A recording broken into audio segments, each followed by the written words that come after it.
Hvala lepa, Barbara. Gospe in gospodje, dobro jutro. Bom govoril po angleško, če smem. Upam, da vsi bojo razumeli.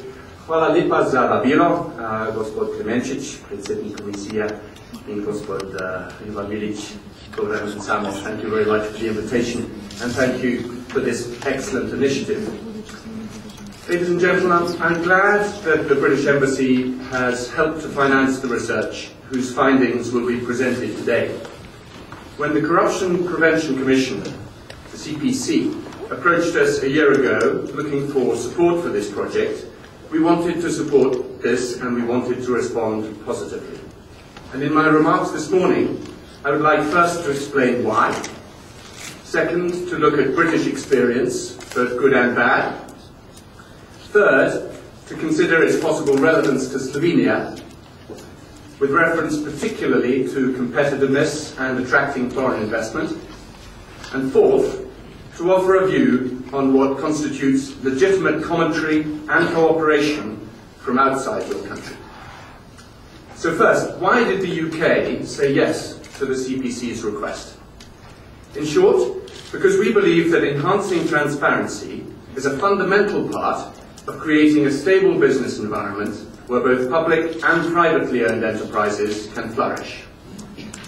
And as Speaker of the House of Commons, John Bercow, said at a business breakfast here in Slovenia 2 years ago, hosted by the British Slovenian Chamber of Commerce, just as you need transparency in politics, so you need transparency in economics and in business.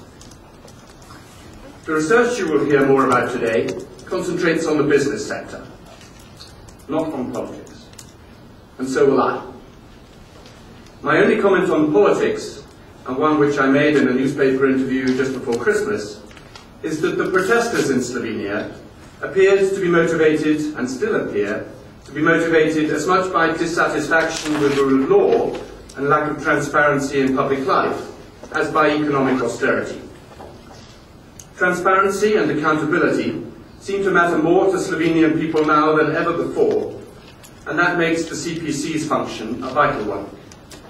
The fact that the CPC and the Slovenian Chamber of Commerce are hosting today's discussion on effects of corruption on the Slovenian economy reflects how seriously many Slovenes, including very many important Slovenes, are approaching this issue.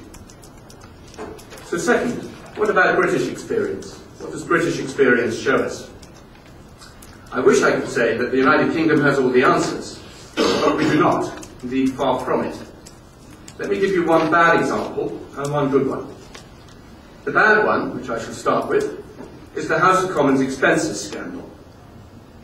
Let me quote again from that speech by John Bercow, which some of you may have heard. John Bercow said, "Perhaps I can just say something about our approach to transparency. I do so not in the spirit of sanctimonious self-satisfaction, because we have many problems which continue to bedevil us, and there is much that we have yet to learn and to apply. So it is by way of being work in progress. We suffered reputational carnage in 2009 as a result of the expenses scandal that rocked Westminster. The exposure of an overly generous, unnecessarily secretive, inadequately accountable system of expenses for reimbursing costs incurred by MPs. The scandal was a reflection of a failure by the House of Commons to make the necessary transition from a sort of 19th century gentleman's club to a public institution. Every one of us in the House of Commons, including me, said the Speaker, must share responsibility for that state of affairs. Since then, belatedly but dramatically, we have changed our procedures. We have gone to transparency wholesale. Every expense claim is out there, available to be studied, online, published, so that all in the media and the electorate can see what costs MPs have sought to reclaim." End of quote. Now for me, one of the finest features in this notorious episode is the effort that the UK made to learn the lessons, to apply them, and not to be ashamed in the spirit of transparency to share them with others. In the UK, we are continuously striving to strengthen our record on transparency and corruption in economics and in business, conscious that there is room for improvement, as there is in so many of our countries. This helps me to explain my good example. For many years, the OECD criticised the UK's anti-bribery legislation as insufficient. Our Anti-Bribery Act, introduced in 2010 in response to these criticisms by the OECD, is now recognised as the toughest in the world. And this zero-tolerance approach to bribery, a commitment to preventing British companies and officials from contributing to corrupt environments in other parts of the world, this is one of the reasons why the UK has such a strong reputation as a place to do business, is home to more European headquarters than any other EU member state, and is the #1 destination for foreign investment in Europe. And this brings me, ladies and gentlemen, to my third point, which is the relevance of British experience to Slovenia. Last year, the British Slovenian Chamber of Commerce hosted another breakfast purely devoted to UK experience on anti-bribery legislation, drawing on the experience of a top barrister who came to Ljubljana, and he had helped to draft the legislation. And soon afterwards, we did another event on the pivotal question of competitiveness, of which I spoke. And this was just after the OECD had published its Global Competitiveness Index for 2012. Now, if you look at this index, very tellingly, the most problematic factors for doing business, quote unquote, in Slovenia, so the OECD found, were access to financing, government bureaucracy, labour laws, and tax rates and regulation. And much lower down the list was corruption, but it was still cited by 6% of respondents. For the UK, in this index, tax and government bureaucracy were also mentioned as problems high up the list, but corruption was cited by only 1% of respondents. So that made me wonder, what are the factors that might lie behind this stronger, in relative terms, UK score? And that brings me to a final quote, which I'd like to give you again from John Bercow when he spoke to a Slovenian business audience. He said, "Now you may say, as business people, what have my priorities as Speaker of the House of Commons got to do with commerce and the economy? I think that there are some analogies that can be made and a number of factors that are crucial to success. As a country, to attract investment and international confidence, we need strong public institutions. We need a legal and regulatory framework that is clear and predictable, preferably robust, yet light touch. In other words, not off-putting to business investment or entrepreneurship. We need a respected and demonstrably independent judiciary, so that business people know that they're dealing with a decent environment, not one that is prey to abuse or to favouritism. And we need a free press in a society characterised by strong civil society groups that will champion what is good and criticise impropriety and malfeasance where they see it. These are the sort of conditions that we need to satisfy to attract investment." End of quote.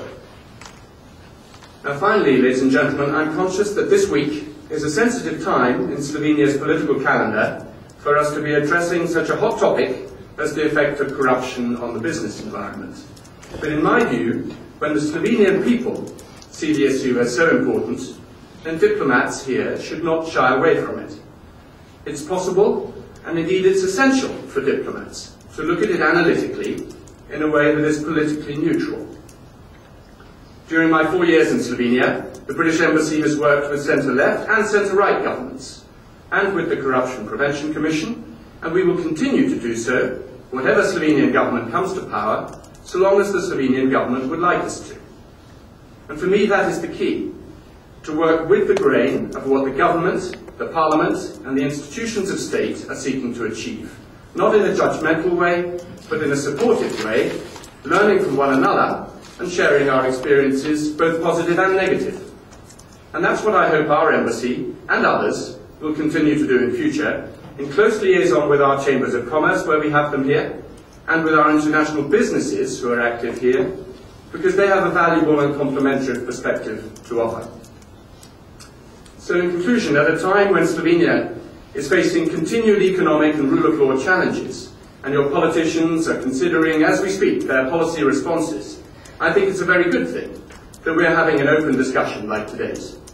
It's also a good sign, in my view, if civil society and the media can influence the debate. Slovenes are showing that they are prepared to face up to hard questions, even if they can be painful. And foreign investors the world over know that all countries face the challenge of confronting corruption. The differences are differences of degree only, as the OECD's work shows. And those countries that have the courage and the wisdom to meet the challenges in an open way and to show that they are tackling them will be the most attractive to foreign investment. And with that should come higher economic growth and greater public satisfaction. So I hope that today's event will send another positive signal about Slovenia's intention to confront the difficulties and to create an environment where enterprise can blossom. Hvala lepa.